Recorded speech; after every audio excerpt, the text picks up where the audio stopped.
Isang mapagpalang araw po sa ating lahat. Ako po si Janela Bianca Diagila at ito po ang aking day 77 devotion para sa ating 365 daily devotion na pinamagatang ano ang tatlong uri ng kamatayan. At ang topic po natin ngayon ay death. Sabi po dito, death. The Bible speaks of death in three primary ways: spiritual death, physical death, and eternal death. Each type of death reflects the effects of sin and the consequences of humanity's separation from God. At teachings po natin ngayon ay number 1. Ito po yung 3 types of death. Number 1 po is spiritual, physically alive but separated from God.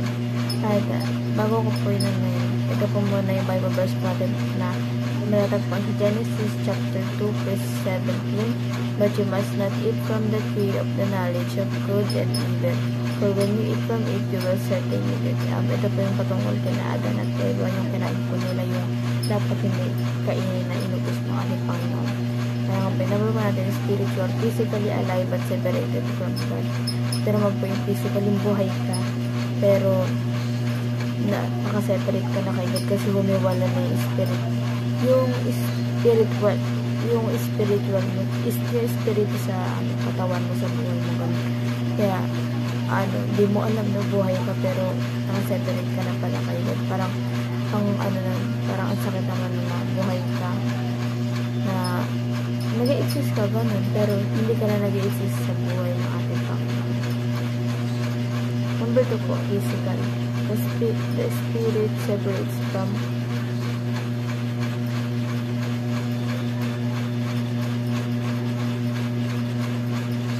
ito naman po, yung spirit, yung ano naman po. Ito pala po yung yung buhay ka, pero wala ka na yung espiritu mo nag-separate na sa katawan mo. And yung number 2 po, ito po yung pinaka nakakatakot sa lahat, kasi ito po yung eternal death, final and eternal separation from God. Ito talaga nakaseparate ka na talaga sa ating Panginoon, kahit sa after death wala na, ganun. Ang panghabang buhay natin separation ka, diba? Parang ang hirap, paano kaya yun na mabubuhay ka na mamamatay ka, diba? May tatlo kasi, diba? Ito nga po yung tatlong uri ng kamatayan. Ito ang pinakamasakit kasi talagang separate talaga, as in separate ka na talaga sa ating Panginoon. And application naman po, commune with God daily. Ito po, makipag-commune po tayo sa ating Panginoon sa araw-araw, makipag-usap tayo sa Kanya, mag-devotion tayo, kausapin mo siya through prayers, diba?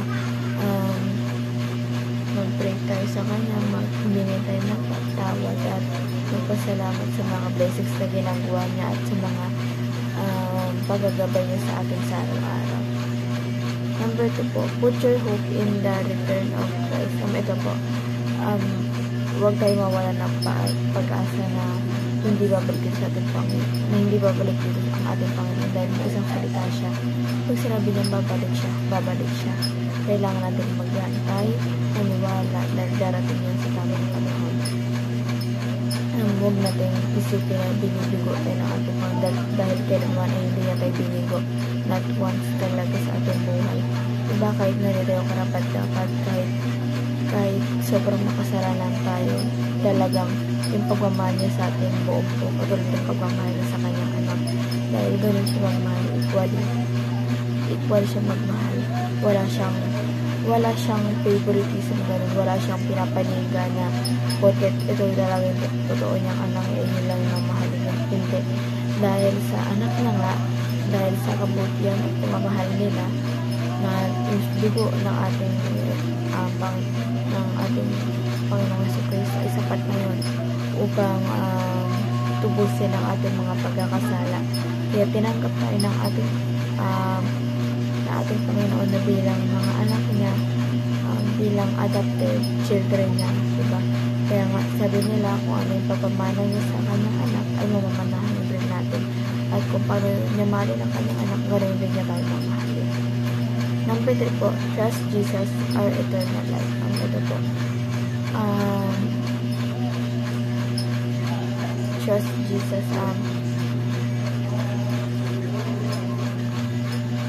magtiwala tayo sa ating Panginoon, diba? Even sa ating eternal life na makakasama din siya at hindi tayo masaseparate sa kanya pag dumating yung araw na yun. And yun lamang po ang aking devotion ngayong araw. Sana po may natutunan kayo at huwag mo itong kalimutan na i-share sa ating mga mahal sa buhay. And God bless po sa ating lahat.